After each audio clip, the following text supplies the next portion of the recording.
Well, in the last class, we have looked at half-plane problems. We have looked at a concept called analytic continuation in complex variable theory, which we said is very useful in half-plane problems, where you can actually reduce the number of potentials, km potentials that you need to find. So, if I just go back to the equations that we derived, these were the modified Km equations for a half plane problem, where the half plane, the surface of the half plane, we had taken a half plane of this sort. So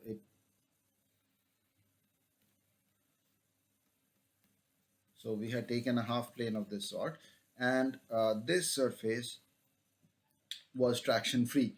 When this surface was traction free for the half plane problem, these were the Km equations that we derived. These were the Km equations that we derived. And as you will see, that this contains only one potential function that we need to find, not two. So we could replace, using analytic continuation, we could replace small omega by a function of omega, capital Omega, and the Km equations, both displacement and stress, contain only one potential function. Similarly, if we use displacements to be zero, if displacements are specified to be zero on this surface, then we derive another set of Km equation, again containing only one potential rather than two. So we made some progress there as well, and this was the new displacement equation for that problem. This was the new displacement equation for that problem. So the stress equations can also be derived. You can check that this displacement equation for the displacement free surface is same as the displacement equation for the traction free surface. I left the derivation of the stress equations for you. I hope you have gone through that. So you will also notice that the stress equations are now written as sigma xx plus sigma yy. That's how the original Km equations were also written. But the second equation, we have written it in terms of sigma yy minus I sigma xy. So that was written slightly differently in the original Km equations. Now we write it like this because this surface is traction free. The normal to this surface is 0, -1, 0, and therefore the stresses sigma yy and sigma xy are both 0 on this surface from the Cauchy relation. So because these two things are 0, the real part of this complex number and the imaginary part of this complex number are 0 on a traction free surface. So writing it like this makes it slightly easier to handle certain kinds of problems where x1 is either the boundary of a half space, or as we shall see very soon, is the symmetry line. Okay, so so let's do a couple of problems to make the concepts slightly clearer. So here is the first problem. We will not do the whole of it. We still need to learn a few things before we can do it. So what we have here is an infinite half space. So this is your x2, this is your x1. We have an infinite half space, and we have a rigid punch here. So this is the rigid punch, which is pressing into the half space with a force which is given by fx plus ify. So this punch is pushing into the surface with this force, and I am supposed to find the stresses at the on the punch. The stresses just next to the punch, stresses in this region is what I want to find. In fact, I want to solve this problem. I want to find the stresses everywhere, but in particular, I am interested in finding the stresses right under the punch. Okay. Now, the first thing to note is that if I take any curve very far away from from this point of action where the punch is pushing into the half space, if this is at as mod z tends to infinity, then the force on this contour, let's call that C naught, let's say, on this arc C naught is going to be equal to minus fx minus I fy, equal and opposite to what I have applied, because that will satisfy the free body diagram. Now, let us look at the boundary conditions here. So, to look at the boundary conditions, let us look at the boundary condition here and here outside the punch. Outside the punch, you have traction-free boundary conditions. So let's go back to our traction-free boundary conditions. So sigma yy is equal to 0, sigma xy is equal to 0 outside,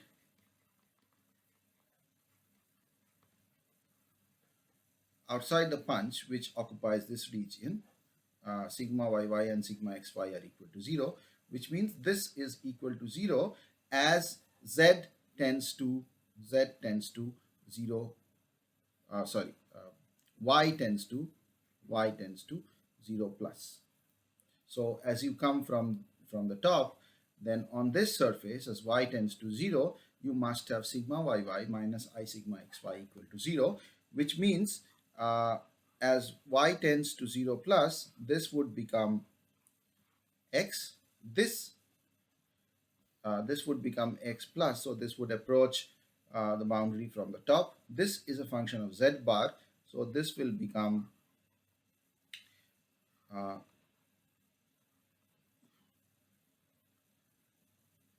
minus, and this z and z bar both will tend to x, so this will vanish, so this has to be equal to 0.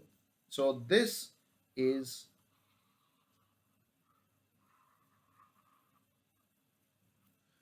my first set of equations that I derive for this problem. Now in this region where you have the punch, let the displacement be completely in the x2 direction, and we have taken the displacement to be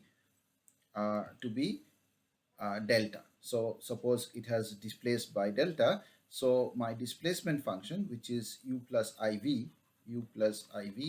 is my d, and u is 0 and v is delta, so this is d is I delta. So if d is I delta, then let's go back again to the displacement equations. So this is my displacement equation. I have 2 mu I delta. This is the specified displacement. This is the displacement when z again tends to y again tends to 0 from above, y again tends to 0 plus. So this would be kappa omega plus x plus omega minus x, because this is a function of z bar, and when y approaches from the top, z bar approaches the this boundary from the bottom, and this would again be 0. This would again be 0 because both of these would tend to x, and this term would vanish. So this is my second governing equation.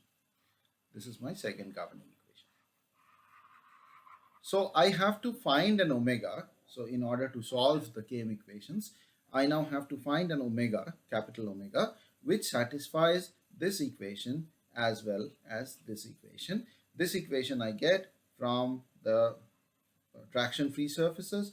This equation I get from the displacement under the punch. So these are the two governing equations. The other fact that I know about this is this: as I go to an arc which is very far away from this point of action, then on this arc my forces must be minus fx minus ify. So this must be our forces, and we have already seen this for half plane problems, which we did quite some time back. Actually, this we have seen for half plane problems, that omega is of the form of P, which is the load on an arc very far away from the surface of the half space.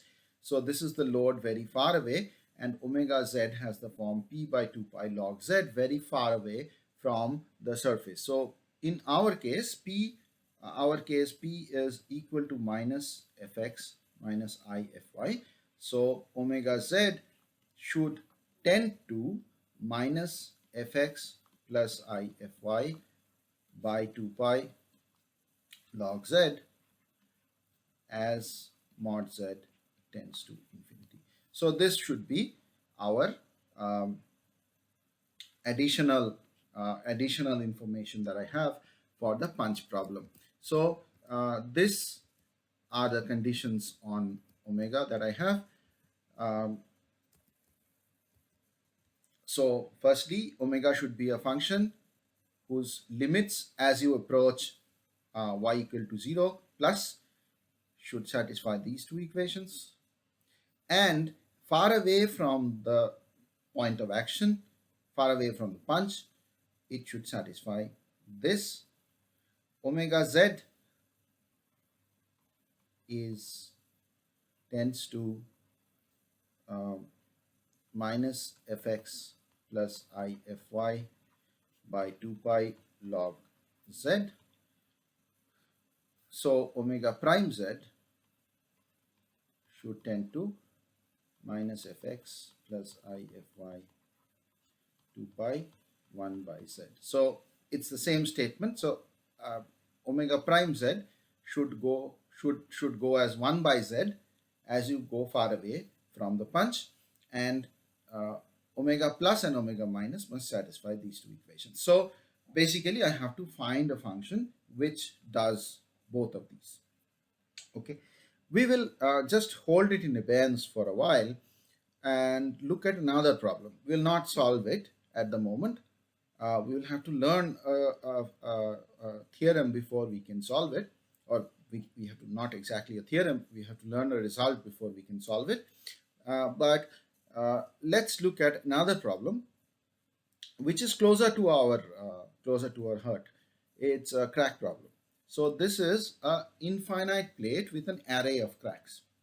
So each of these cracks are subjected to tractions on their surfaces. So now see it very carefully. These cracks are finite cracks. These cracks have a crack length. So they are different from the infinite cracks that we have dealt with in. Okay, this is not a half plane problem, so we start with the full-fledged Km equations, not the modified ones that we derive for a half plane.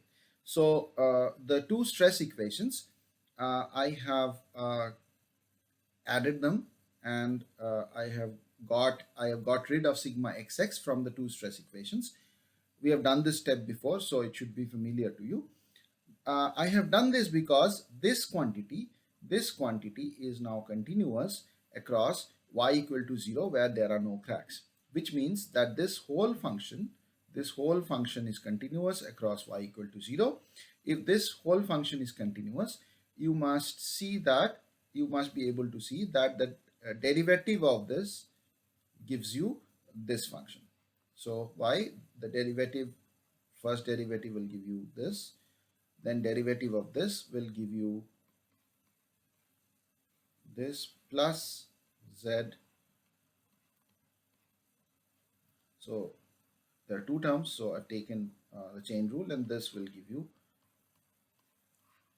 So the derivative of this is this. So this being continuous across y equal to 0 is same as the integrated form of this same function being continuous across y equal to 0. So this is the one that we are going to use. So if this is continuous, we must have that as y tends to, so take limit y tends to 0 plus, this will tend to omega plus x, this will tend to x omega prime, this is a function of z, this again will tend to small omega plus x, all are functions of x, functions of z. So you will get plus everywhere. Similarly, when you approach it from the bottom, you will get minus, minus and minus in the three terms. So this must be satisfied. This must be satisfied if your tractions across y equal to 0, that means if sigma yy minus I sigma xy has to be continuous across y equal to 0, this must be satisfied. Now let us rearrange this. So let us bring these two terms to the left and take these two terms to the right. So we are trying to now figure out a function that has the property that it is continuous across y equal to 0, which means its limit from the top and limit from the bottom are necessarily equal. So we land up with this statement. So we have transposed the terms. So this is equal to this. Okay. Now we will try to find a function theta z which has this property, and that is easy to find. So this is what we want, and then you can easily see that theta z satisfies this relation. Theta z, take limit of theta z as y tends to 0 plus, you will get plus x here minus x omega prime minus, because it's a function of z bar, and then again minus because it's a function of z bar. So this is what you will get when you approach from the bottom, from the top, and when you approach from the bottom, you will get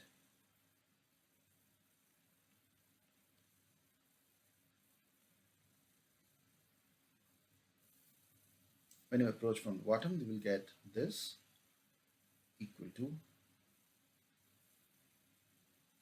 this will be plus,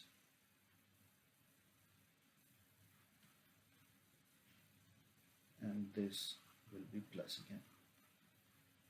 So this is what you will get, and that's what exactly we wanted. That's what we wanted. Okay. So theta z is a function. Theta z is a function that is necessarily going to give me traction continuity across y equal to 0. And now I have a relation between omega z and theta z. So I'll replace omega z in terms of theta z in the Km equations, which is easy to do. So wherever I had omega z, let's go back to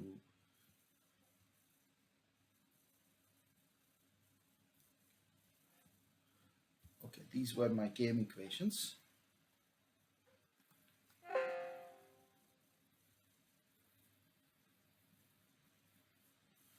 So I have now the theta z, which is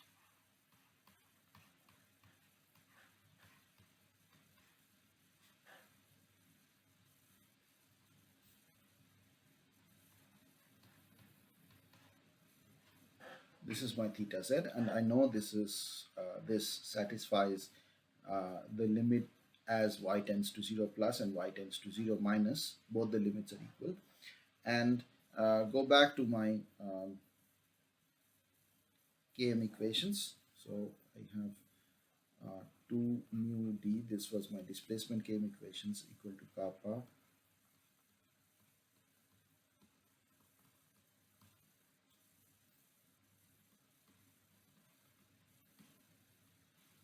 so this is what I have. So I have omega z bar here, so I make this a function of z bar. So this becomes z bar minus z bar. Z bar of z is this minus, so omega z bar minus omega z bar can be now replaced.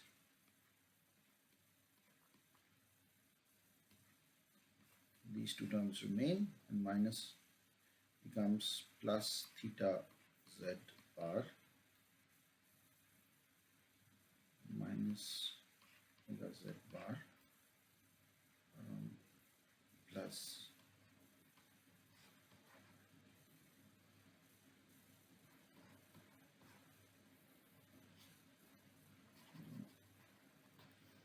right. So clubbing them together, we have this minus this. So this the first term and this term, then this term and this term both are minus z minus z bar plus theta z bar. So I have just replaced one analytic function in favor of another, theta z. So theta z is just my work hasn't been simplified yet, but I mean I will be better off having theta z than omega z, as we will see very soon. So this is my modified displacement equation in terms of theta z. If I want to write the other one, the stress equation, so this would be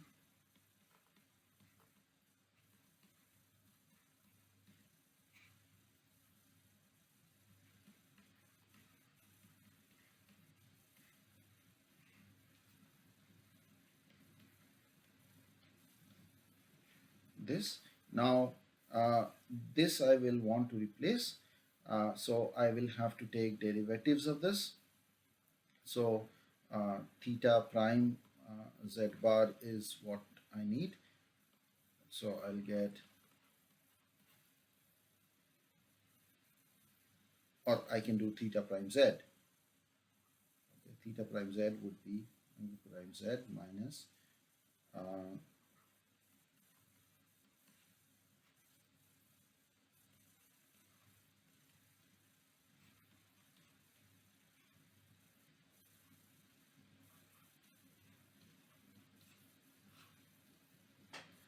okay, so I need omega prime z, so I will put theta prime z bar here, so this will become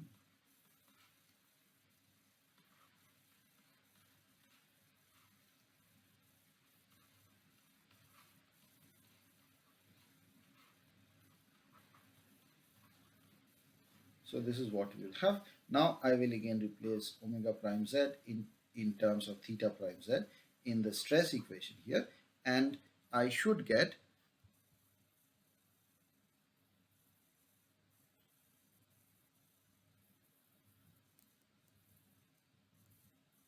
these two equations. Okay, so omega is vanquished from these equations and you have theta here. So on the crack faces, I know that sigma yy minus sigma xy on the top crack faces is minus f1 plus ig1, and on the bottom faces it is minus f2 plus ig2. So when I take the limit of this from the top, I get plus here, because this is z bar, I get minus. This goes to 0 because I have z minus z bar, both tend to x, and this is a function of z bar, so I get minus here. When I approach from the bottom crack, so when I approach from the top, sigma yy minus I sigma xy becomes this, which I know is equal to this given traction, Similarly, when I approach from the bottom, the given tractions are these are the given tractions, and it becomes minus here because z approaching from the bottom. This will be approaching from the top. So you have plus. This will become 0. This will be approaching from top again. So you have plus here. So these two are equations. These two are the equations that the tractions must satisfy in between on the crack faces. Tractions must satisfy on the crack faces. Okay. Uh, so now I can do a small trick. I can add them. So you have the same things here. So you have omega prime minus here and omega prime minus here. You have omega prime plus here, omega prime plus here. Then you can just subtract them and you will be left with this will cancel with this will cancel with this, and you will be left with theta primes only. So if you do that, this is the first equation that you get. This is the first equation that you get.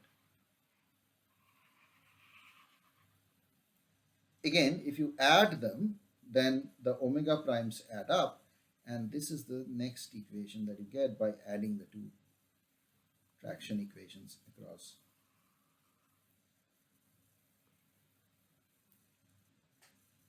the crack plates.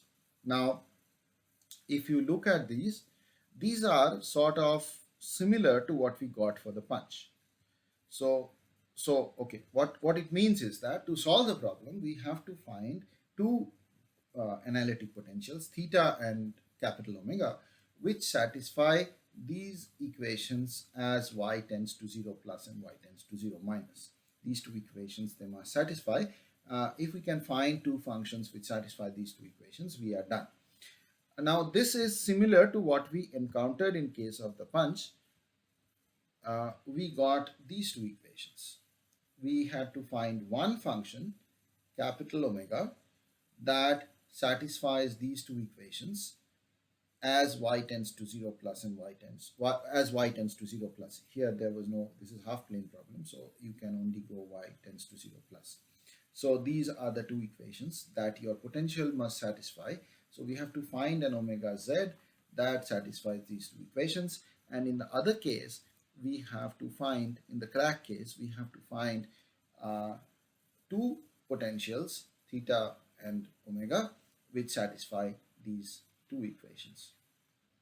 Okay, now so this is actually there's actually a general result that is a solution to this problem, which is why we have brought it to this stage, because we can use this general solution, which is called the Hilbert solution.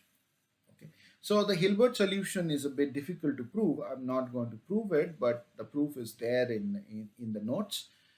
You can look at it. The proof is not very important for us. I will talk about the main results of Hilbert, the crux of the Hilbert problem. So the Hilbert problem actually looks at finding a function which satisfies exactly this kind of a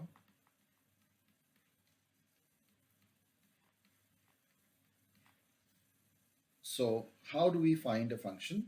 What is a function which satisfies this kind of a boundary condition as you tend towards y equal to 0? What is that function? So what is that theta z? What is the theta z? So theta z is what? This may not be, I shouldn't have written theta z. I should write psi z maybe. This is just some other. So what is that psi z that will definitely satisfy this kind of a boundary condition? That is what the Hilbert problem looks at.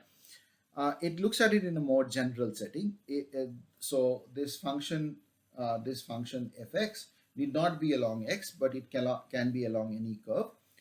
So it's a general form of this statement that the Hilbert problem solves for, and we'll see what that is in the next set of lectures.